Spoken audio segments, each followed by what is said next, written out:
operating system. And we will start with what constitutes a bug in a software. Sometimes a bug is because of the way implementation is done by the compiler. To the programming language specification may not be insecure, but implementation of a compiler and the way the things are implemented may be insecure. So we'll be talking about one of the most common security bug, and through many efforts have been made over the years to seal this vulnerability. Still, buffer overflow or stack overflow remains a very common vulnerability. So we'll try to understand what constitutes this vulnerability and what can be done to mitigate the effect of buffer overflow. So I'll be starting my presentation. So all of you can hear me? Can you hear me? Okay, so I'll start it. Thank you so much. It's okay.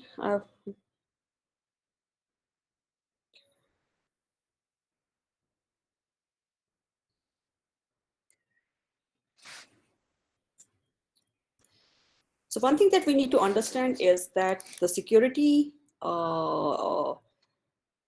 bug is the one that can lead to a vulnerability and which can be exploited by a malware writer to inject a code or inject a virus into your system. And operating system is also a software, and it is written by human beings, so naturally it can have flaws, it can have bugs, and these bugs can be actually exploited for attacking its internal data structures and gain the privilege escalation. Now, one thing that you need to understand is that if a malware is attacking a process, then at best that malware can the privileges of that process. Only when the malware is able to find a vulnerability in a system call, then only it can run in kernel mode and can reach it, can escalate its privilege level. So that's why all the system processes, they need to be designed very, very carefully, and they need to, and it need to be ensured that they are 100% free of bugs. So the exploits that we would be discussing would be stack overflow, heap overflow, or heap spraying. That is the more common term.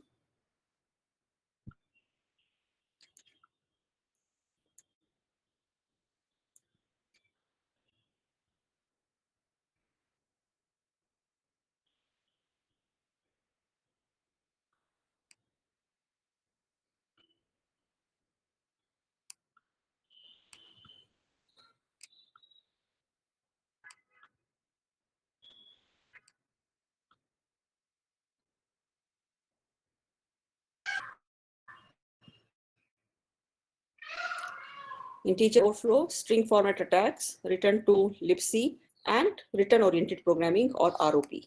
So a common term for this is, if you go on online, will be ROP, return-oriented programming.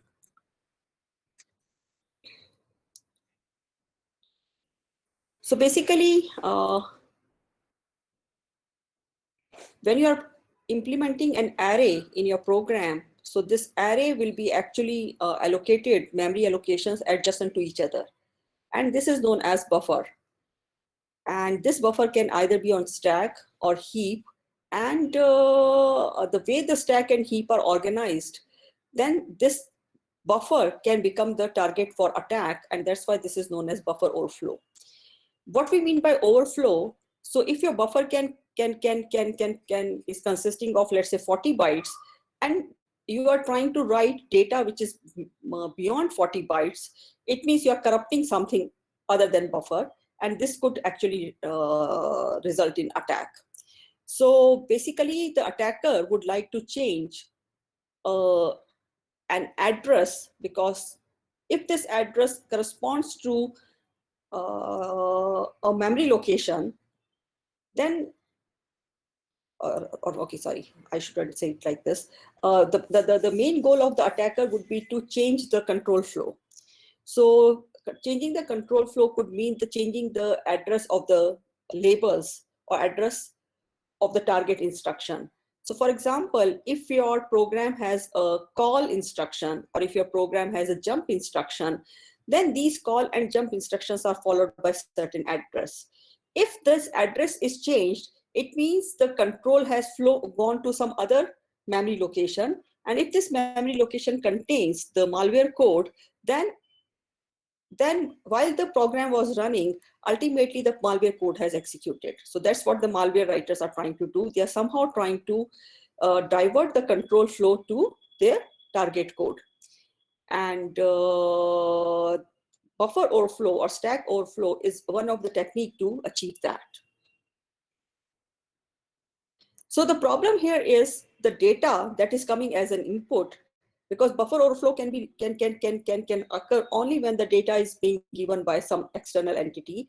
So you are trying to read some data into a buffer, and if your program is not validating how many bytes are being written, then only the buffer overflow can take place. And buffer overflow, when it is taking place, then naturally all the values in this buffer are being treated as data.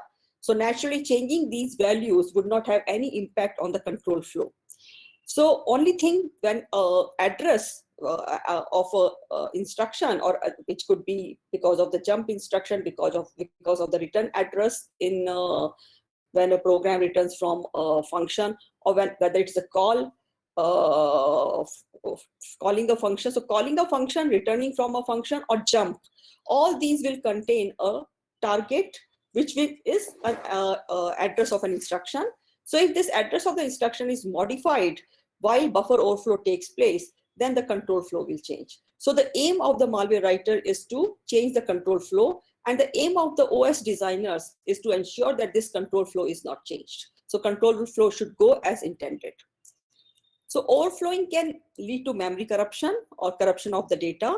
It could actually change the control flow, which will mean that transfer of control goes to some unexpected location. It can lead to memory access violation, which means one process can read the data of other process, or it could actually lead to arbitrary code execution if the target of the control flow is some area of choice of the attacker where he or she has inserted the code of their choice. Now, when this control flow leads to execution of certain code, then you have to understand that this code will run with the same privileges as the original process. So stack overflow remains the most common vulnerability.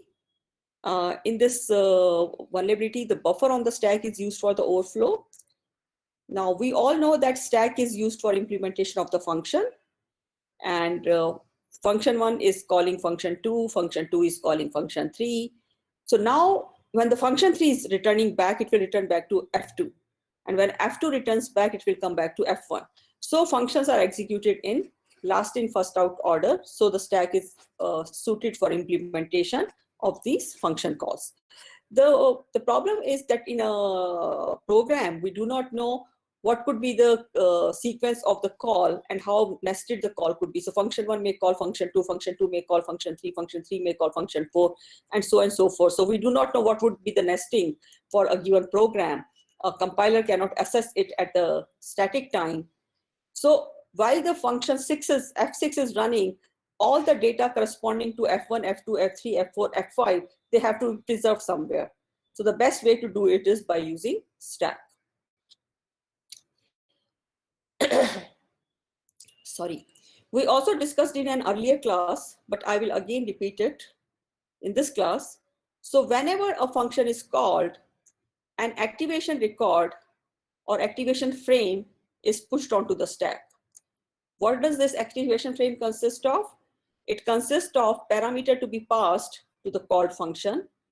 It consists of a return address in the callee function where the control shall return after the called function has been executed. It will also consist of local variables of the called function. And to ensure that the flow of the control can be resumed after the called function has executed, we need to store the old values of the stack pointers.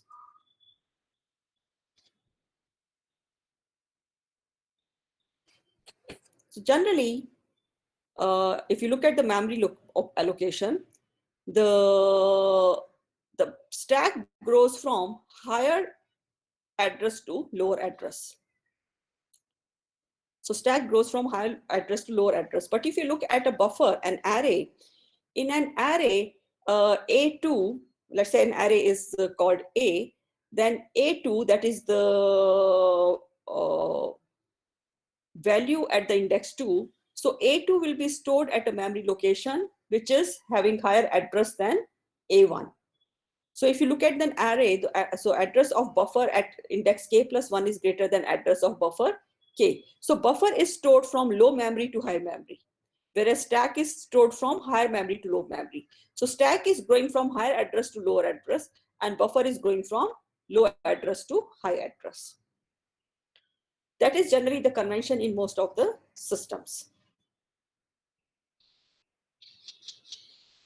Now we, as we have discussed in the earlier classes, so generally a stack address space of a virtual address space of a process will consist of code.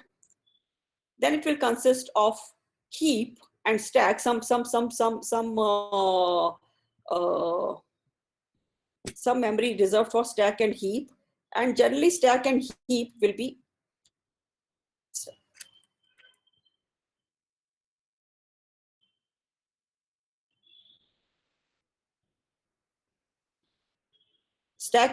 growing in opposite direction.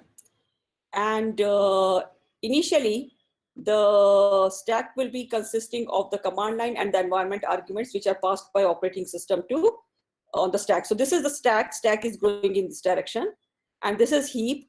So the global data, initialized or uninitialized, are actually pushed onto the heap. And at runtime, if you require any other memory, it will be taken from heap. And text is your code, which is being running. Okay. So this is how the process virtual address space will look like.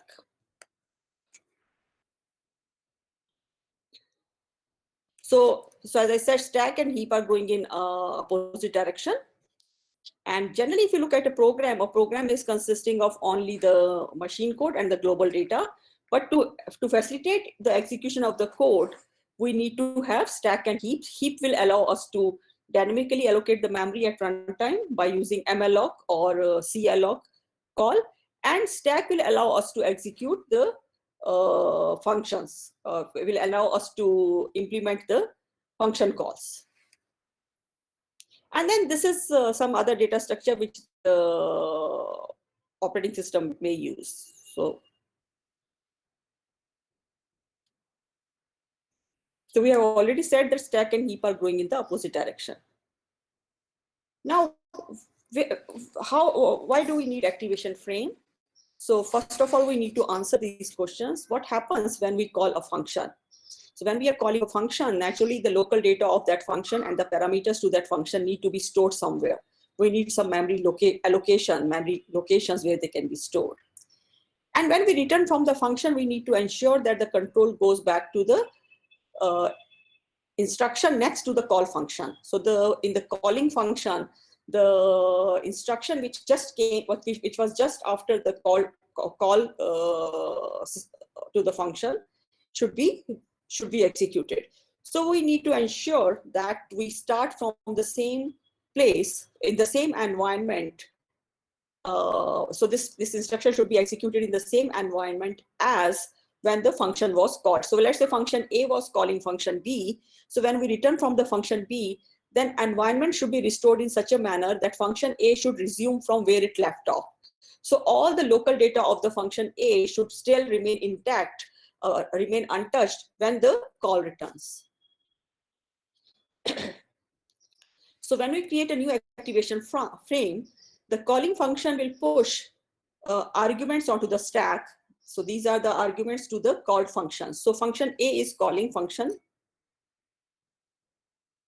So let's say function A is making call to function B with parameter, let's say X and Y.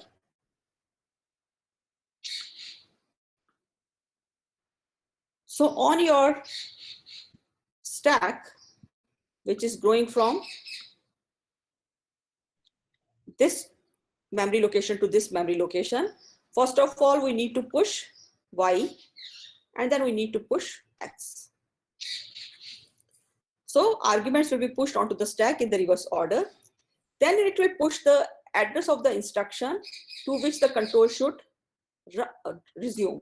So this is known as the return address, and then it will call the function. Now the function will ensure that the stack pointer, this was the value of the stack pointer before the, okay, so the stack pointer has come to this point, which is the return address. So it will push the stack pointer.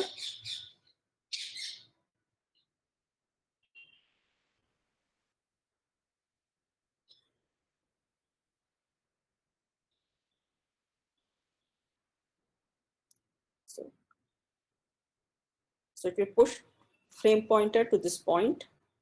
So frame pointer is like a base of the activation record, and stack pointer is at the top of the activation record. So whatever is between the frame pointer and the stack pointer is the stack area reserved for this function.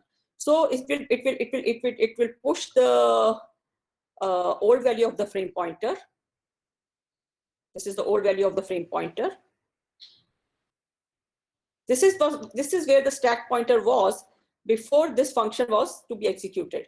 So as you keep on pushing Y, then X, then return address, the stack pointer will keep on incrementing. And frame pointer is basically the activation record of this function A. So frame pointer is somewhere at this point. Okay?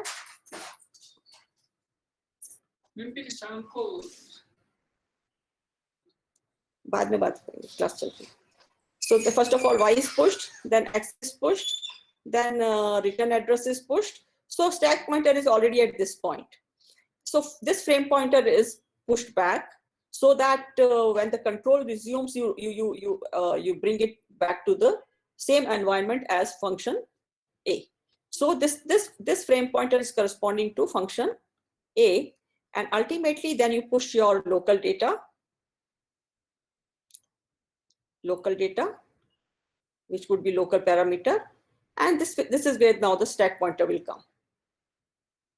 So between this stack pointer and this frame pointer is the activation record for activation frame for this function, and this old value of the frame pointer, which is now actually lost, is stored here. So when it is resumed back, so this is the frame pointer, and when you keep taking out these things, so stack pointer comes here. So the old activation frame is again resumed. Any questions till now?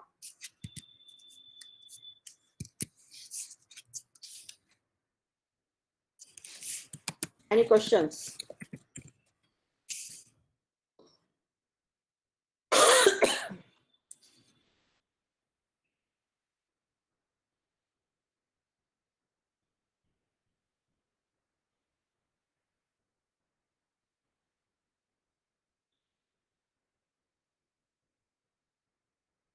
Okay, there doesn't seem to be any questions, so let's continue.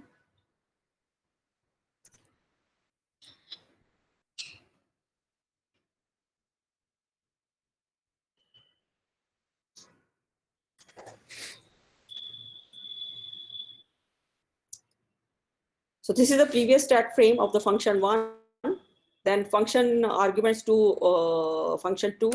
Arguments to function 2 are pushed in reverse order, then the return address, then previous frame pointer, and now this is at this point will be the base pointer of the new activation from the local variables, local buffer variables, and this will be the stack pointer. They have slightly shifted, so this will be the stack pointer, and so this should have been here. The stack pointer is here.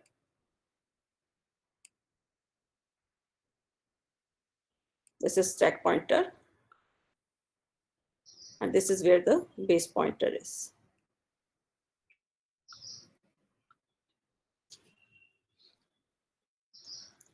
So when the function is has been called, then basically you have to deallocate the local variables, which means the stack pointer will, when you deallocate the local variable, the stack pointer will come back to this point. Sorry. And restore the base pointer and jump back to where we want us to go, and calling function on return will remove the argument from the stack. So what will happen?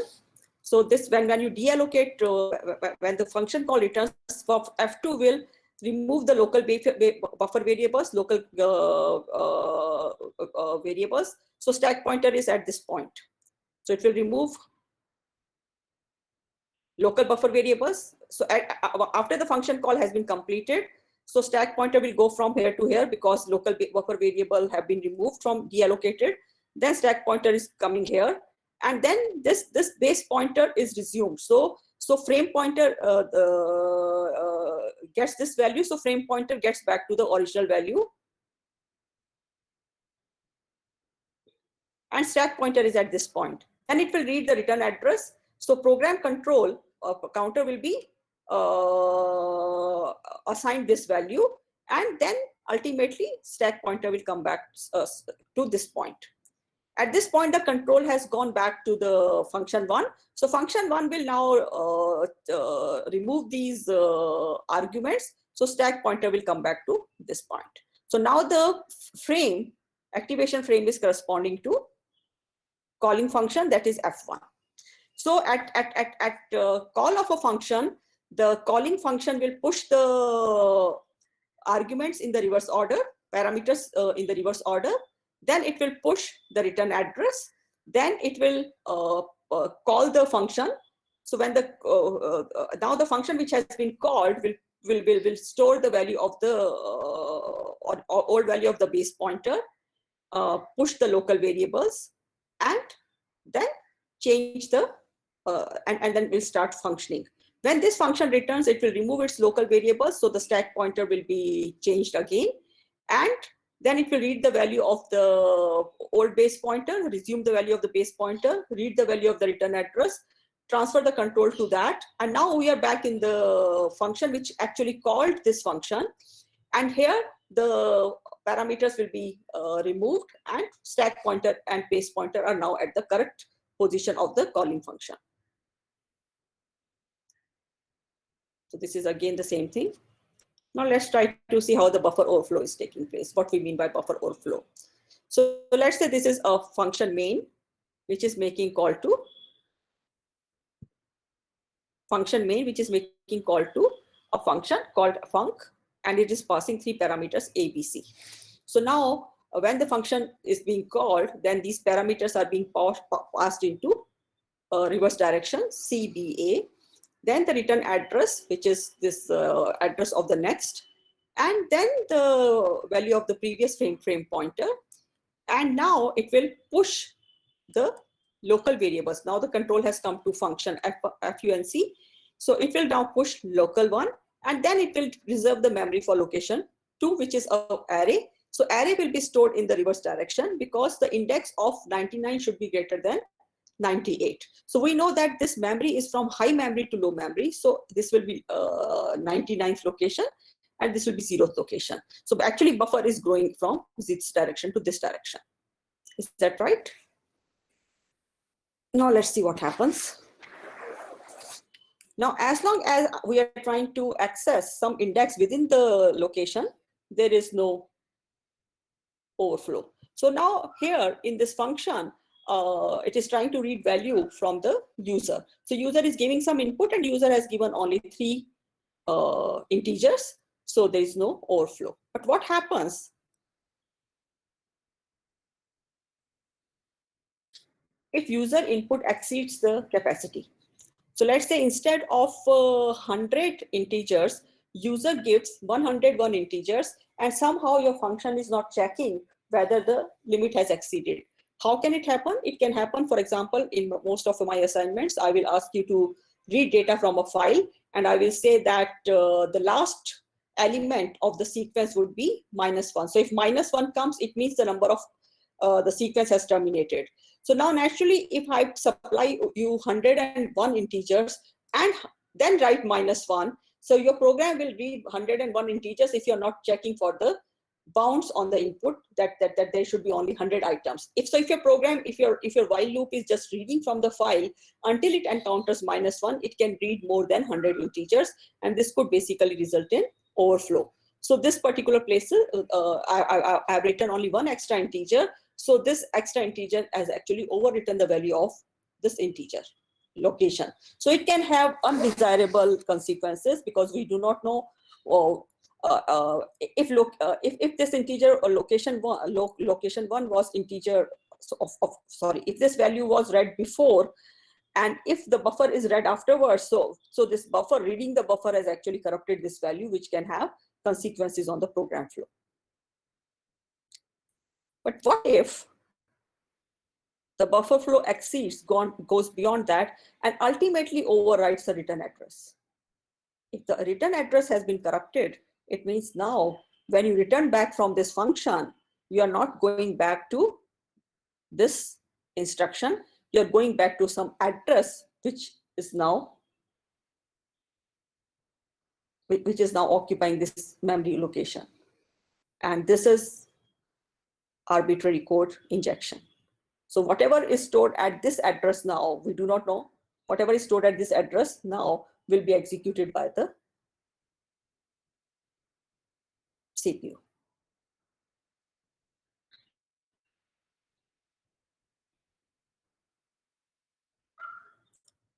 So basically, what the malware writer wants that a code of his choice should be returned. Code of his choice should be executed. So he will try to write some code. So when he is overflowing the buffer, he will also try to write some code here and ensure that return address jumps to this code. This code is known as shell code. So malware writer will place the code in the buffer and overwrite return address such that it points back into the buffer.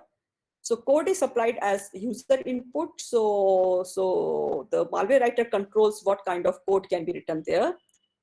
And generally to get that code, malware writer will actually write a piece of code, compile it, convert into the machine code, and then try to see how it should be mapped to the buffer. So he or she requires good assembly language skills. That was true earlier, but nowadays you have got so many tools which are available for generating the shell code. One of the most popular one is Metasploit, and the most common use of this is to why we are calling it a shell code. The idea is that this code will actually open a shell and through which the commands can be given to the operating system. So for example, this code will contain /bin/sh. Now I do not know how many of you are aware, but in case of C, this program, this function call, system is a function call, and whatever is the argument of the function call will be executed as a process. So if I write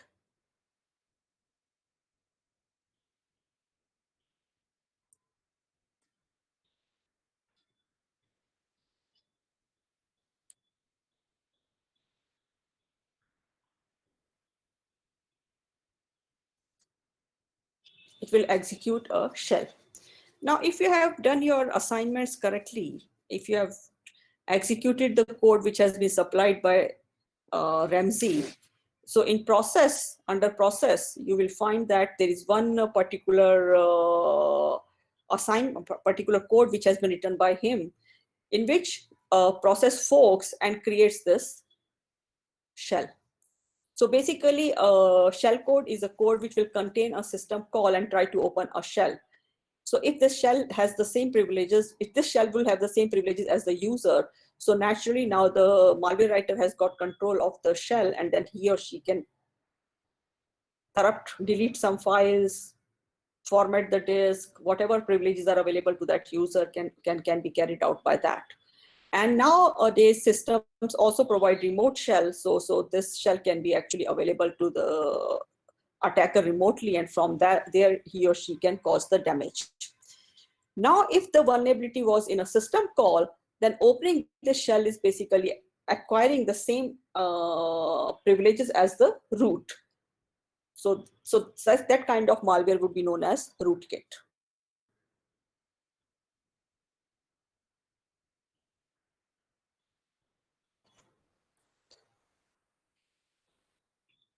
So basically, the return address is pointing back to some location in the buffer, and here is the so when the execution starts, the system will start writing. Sorry.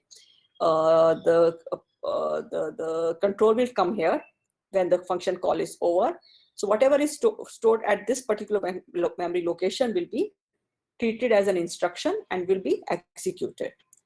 And after that, the next instruction will be executed. Next instruction will be at the higher address. So the code may say the very first instruction should be at this point. Then the second instruction should be at this point. Third instruction has to be this point. This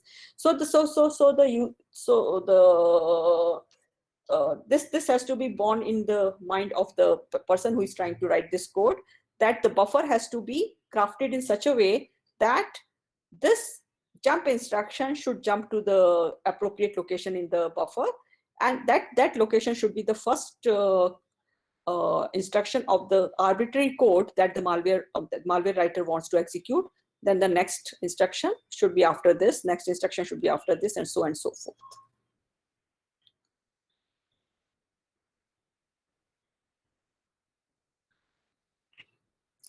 But how would attacker know which program to attack? So attacker doesn't know whether the program has a buffer or not. So attacker will try to either gain access to the source code or reverse engineer the machine code of a program to see whether there could be a buffer, whether there is a use of a buffer or not. It can also try to trace execution. It can try to go for try to execute the program. Whenever program requires a user input, he or she will try to give a user input of, let's say, 32 bytes. If the program continues, they will try with the 64 bytes. Even if it continues, they will try with 128 bytes. And now if there is some kind of segmentation error, then they know that, yes, this program cannot accept input beyond 64 bytes. So then now they will try to craft the input in such a way that buffer overflow can take place. So there are certain automatic tools also available for that. So they will try to fuzz the data. Fuzz the data is that you keep on trying with the data which cause some kind of a malfunctioning in the program. Then you try to analyze what might have caused the malfunctioning and how can this be exploited.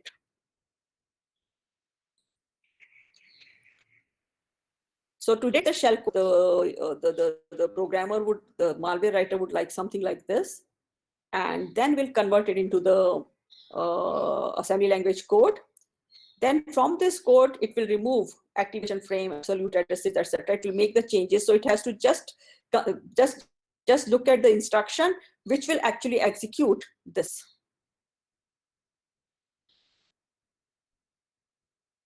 And then it will convert into the hex format, and then we'll construct a buffer such that the first instruction lies here, then second instruction, and so on. And there are no null bytes because this would be the end of the string. And so if there are any null bytes, he or she has to take care that these null bytes are not copied. Why it should be so? Because when the buffer would be processed by the user, the null bytes could be the end of the string.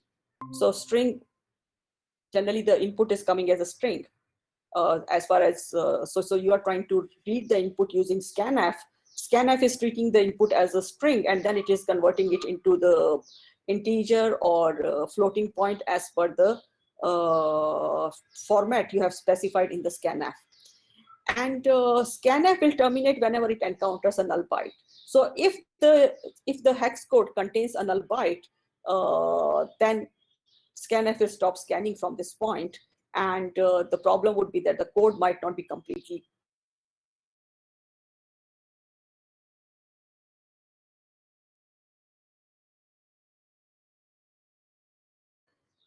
using buffer overflow has to do a little bit of effort. He or she has to understand the assembly language code.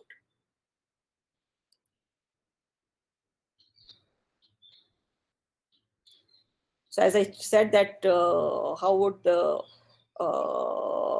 attacker know how large is the buffer overflow, how far it is from the return address. Only then it can know that buffer overflow should consist of so many bytes. The program, that malicious code that I can inject into this buffer would be this much bytes. So he doesn't have the access to the code. He doesn't have any information on how far the buffer is stored from the saved base pointer, where is the actual return address. So he will try with different values and has to be very patient. So worst case scenario is that there might be many, he or me have to exhaust the complete space, which could be large amount of attempts. Yet another point is that uh,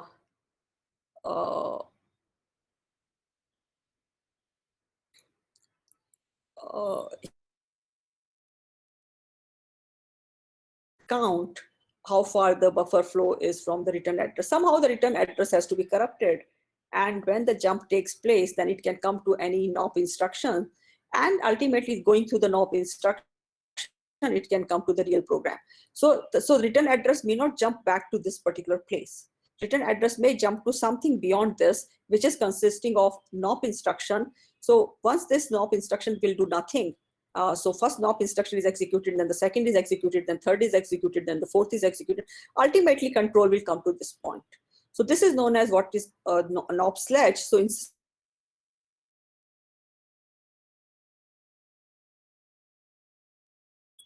all the program, this program needs to be done is that this program should be packed into, should be smaller than the buffer size. And the initial part of the program can consist of the NOP instruction.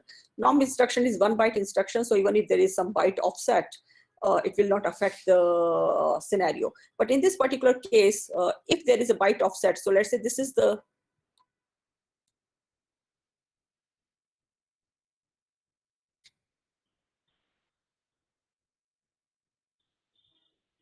so let's say this is where the instruction is coming. Let's say the instruction is of 3 bytes. First byte, second byte, third byte. Now, if the return address is not properly tuned, so it may come to the second byte rather than the first byte of the instruction. So the program may not work correctly. So NOP instruction will ensure that sliding to the NOP instruction, ultimately it will come to the correct sequence of the instruction that need to be executed.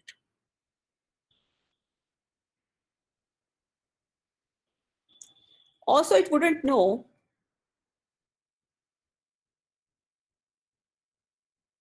where is the return address. So actually, the address to some part in the NOP sledge will be overwritten to multiple places, hoping that one of this is actually corresponding to return address. So when the return address is actually, so if you're not able to write the correct return address, so naturally the injection will fail. But so this jump into the NOP sledge will be copied to multiple places in the buffer.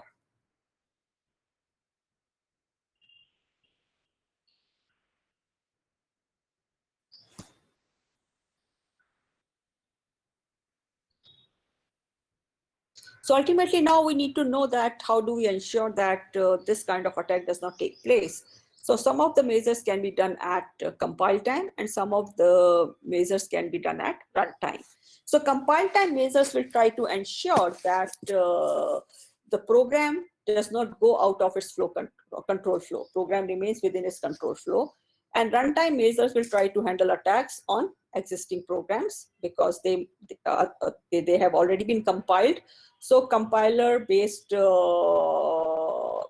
measures cannot be incorporated into that.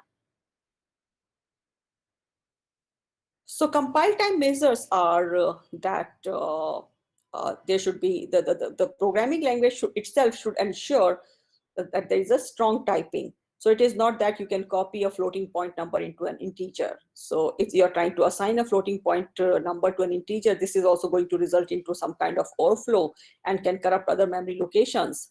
So this is not, this should not be allowed.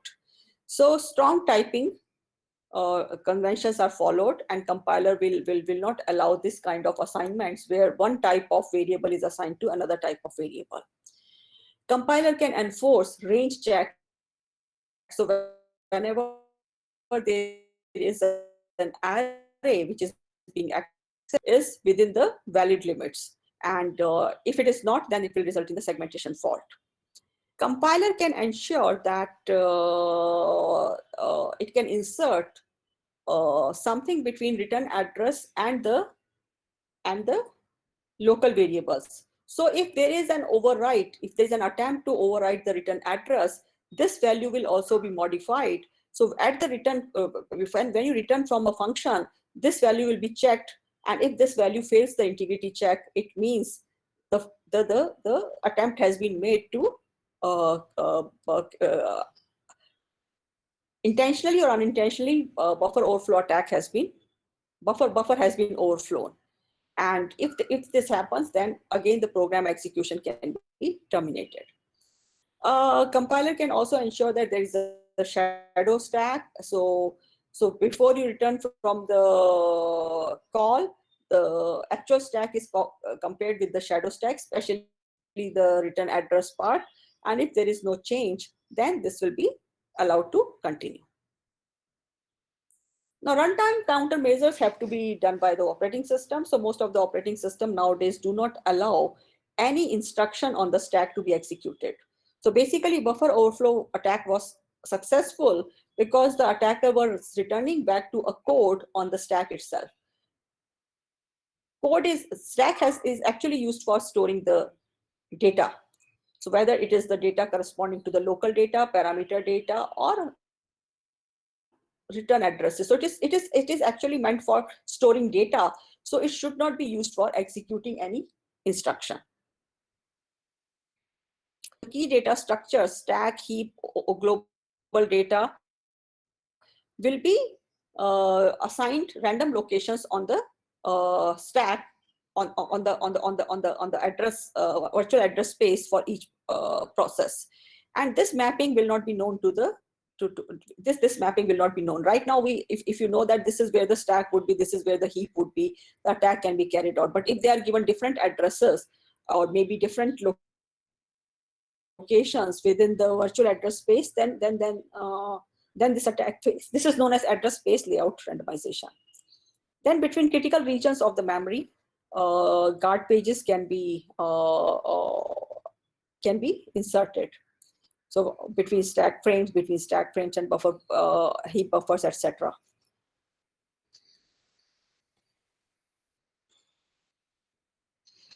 So these are some of the very famous overflow attacks. So some of you may go through that and try to understand how this attack goes.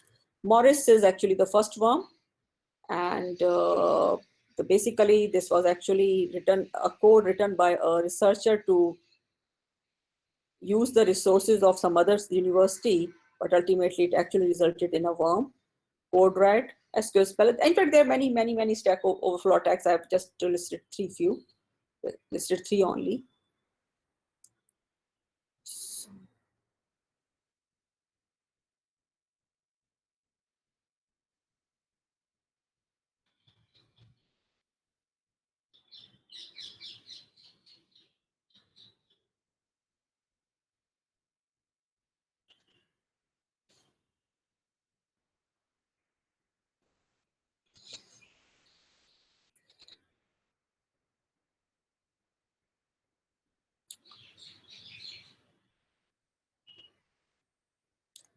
So I think I'll stop at this point.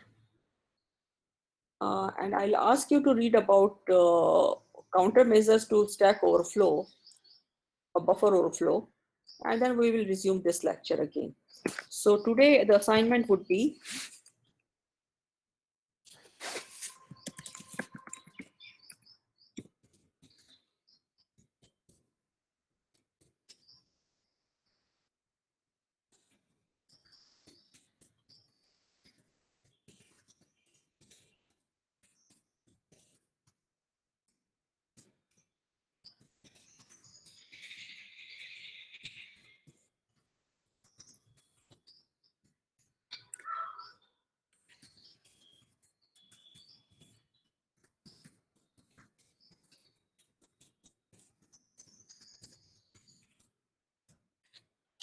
please ensure that whatever assignments are being given to you on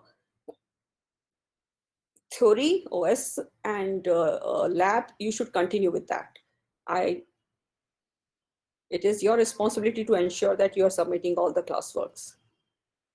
So let's look at tomorrow's quiz, yesterday's quiz.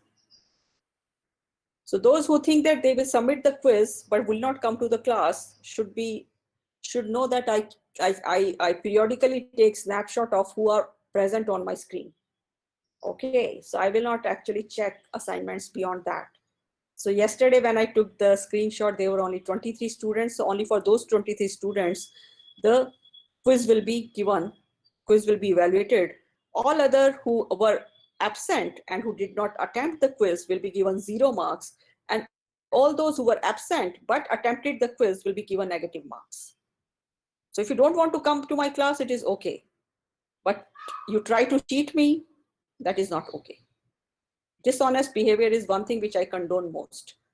So people who were actually there, attempted the quiz, fair and good. People who were not there, did not attempt the quiz, well, it is all right. But people who didn't, who were not there, but attempted the quiz will be the one who will be penalized most. Is that clear to everyone? Because ultimately the aim of you people is to become a good citizen, a good human being, not a cheat, not a dishonest person.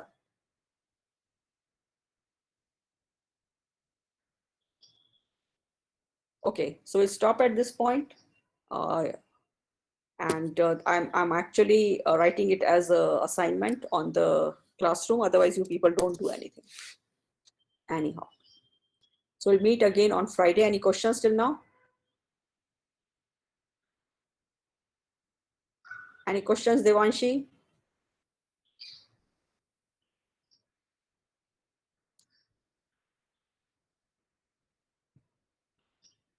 Okay. So thank you all for being here. We'll start from in the next class.